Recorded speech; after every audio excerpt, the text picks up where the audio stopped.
Good morning everyone, আমি পিয়ালি বলছি বাহরিন থেকে। আর আমার চ্যানেল হোম অ্যান্ড অ্যাওয়েতে আজকে নিয়ে চলে এসেছি একটি নতুন ব্লগ নিয়ে।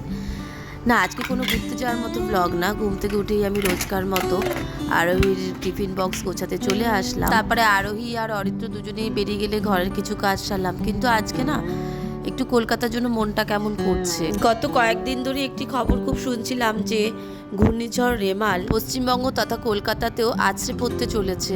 অনেক সময় এরকমও হয় না যে ঘূর্ণিঝড় আসার কথা প্রবল বেগে, কিন্তু তার শক্তি দুর্বল হয়ে গিয়ে আর আছড়ে পড়তে পারেনি বা সেভাবে আঘাত আনেনি।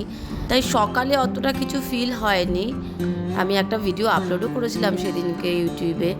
তারপর আরোহীকে স্কুল থেকে নিয়ে এসে দুপুর 1টার সময় খবরটা চালালাম যে দেখি কি অবস্থা ঘূর্ণিঝড়ের। তারপর দেখলাম না, এ তো শক্তি বাড়িয়ে প্রবলভাবে আসার আশঙ্কা। খবর চালিয়ে সর্বপ্রথম এটাই দেখলাম যে পশ্চিমবঙ্গের বিভিন্ন জায়গায় সকাল থেকে বৃষ্টি শুরু হয়ে গেছে। উপকূলবর্তী এলাকায় যে মানুষ বসবাস করে তাদেরও সরিয়ে আনার চেষ্টা করা হয়েছে।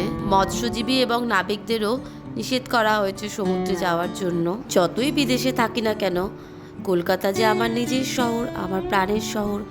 কলকাতাকে কি করে ভুলে যাই? কলকাতাতে যে আমার অনেক প্রিয়জন আছে, আমার ছোটবেলার স্মৃতি আছে, আমার দেশের মানুষ আছে।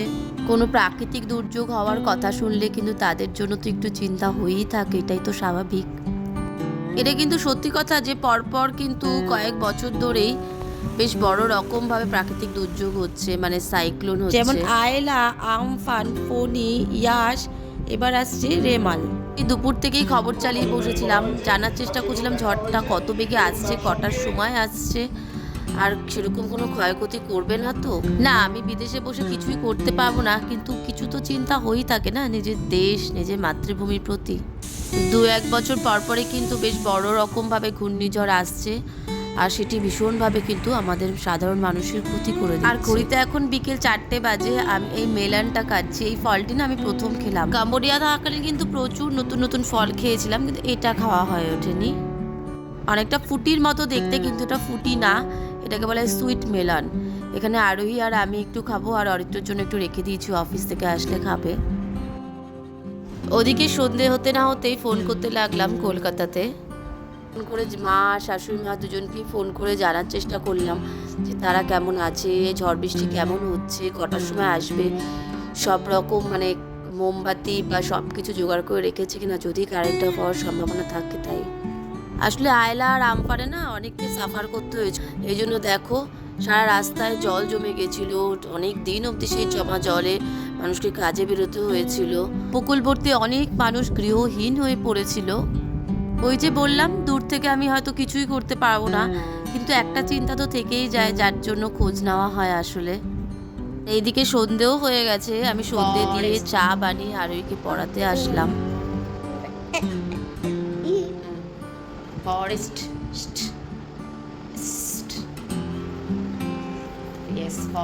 এরকম ফনিক সাউন্ড ইউজ করলে পড়ালে আমার মনে হয় বাচ্চারা খুব তাড়াতাড়ি শিখে যায় স্পেলিংগুলো। আরোহীকে পড়িয়ে আমি তারপর ডিনারে রুটি বানাতে চলে আসলাম। জানো তো, রুটি করতে কিন্তু আমার একদম ভালো লাগতো না বিয়ের আগে, কিন্তু এখন আমার নিজেরই রুটি ছাড়া ডিনার করতে পারি না, অভ্যাস হয়ে গেছে। আমি কিন্তু রুটি বানাতে বানাতেও নিউজ চ্যানেলে সেই ঝড়ের খবর শুনেই যাচ্ছিলাম। আসলে কালকে রাতে আর সেরকম খোঁজ নেওয়া যায়নি, কারণ ইন্ডিয়ার সাথে আমাদের এখানকার টাইমে পার্থক্য 2.5 ঘন্টা আমরা পিছিয়ে। মানে মোটামুটি আমার ঝড় যখন শুরু হয়েছে তখন একটা ফোন করেছিলাম, বলেছিল যে বৃষ্টি শুরু হয়েছে। তারপরে আর সেরকম খোঁজ নেওয়া যায়নি, কারণ সবাই ঘুমিয়ে পড়েছে, আমরাও আর ফোন করতে পারিনি, কারণ ইন্ডিয়ান টাইম অনেকটাই এগিয়ে গেছে, ততক্ষণে মাঝরাত হয়ে গেছে। পরদিন সকালে উঠে আবার ফোন করেছিলাম শাশুড়ি মাকে আর মাকে, দুজনকেই ফোন করেছিলাম, খবর আবার চালিয়েছিলাম। দেখলাম বৃষ্টি হয়েছে, অনেক জায়গায় বৃষ্টি হয়েছে, জল জমে গেছে, কিন্তু অত ভয়াবহ কিছু হয়নি। তাই যাই হোক, ওটা হচ্ছে বাংলাদেশের প্রতি বেড়ে গেছে, বাংলাদেশে খুব ক্ষয়ক্ষতি হয়েছে, সেটা শুনে খুবই খারাপ লাগলো, কারণ বাংলাদেশে আমার অনেক বন্ধু বান্ধব আছে। যদিও এটাই আসলে বলার যে কলকাতা থেকে চলে এসেছি ঠিকই, কারণ হাজব্যান্ডের চাকরি সূত্রে আসতেই হবে, কিছু করার নেই, ও একা থাকবে না, আর হাজব্যান্ড ওয়াইফ বেশি দিন দূরে দূরে থাকাটাও আমার মতে ঠিক না, কতদিন ছেড়ে ছেড়ে থাকবো। তাই আমি আর ও আমাকে আর মেয়েকে ছেড়ে থাকতে পারে না, তাই সবসময় আমাদের যেই দেশেই আমরা গেছি সবসময় 3 জনে মিলেই গেছি। কিন্তু বাড়ির জন্য মনটা মাঝে মাঝে খুব খারাপ লাগে। আর এরকম প্রাকৃতিক দুর্যোগ বা কোনো অনুষ্ঠান, পুজো আর্চা, এগুলোতে মনটা একটু খারাপ হয়ে যায়। যাই হোক, এই নিয়েই থাকতে হবে। ফোনে কথা হয়, ভিডিও কলে কথা হয়, এইভাবেই থাকতে হয়।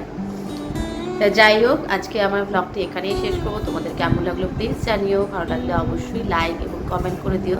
আর যারা সাবস্ক্রাইব করনি প্লিজ সাবস্ক্রাইব করে দিও আমার চ্যানেলটিকে।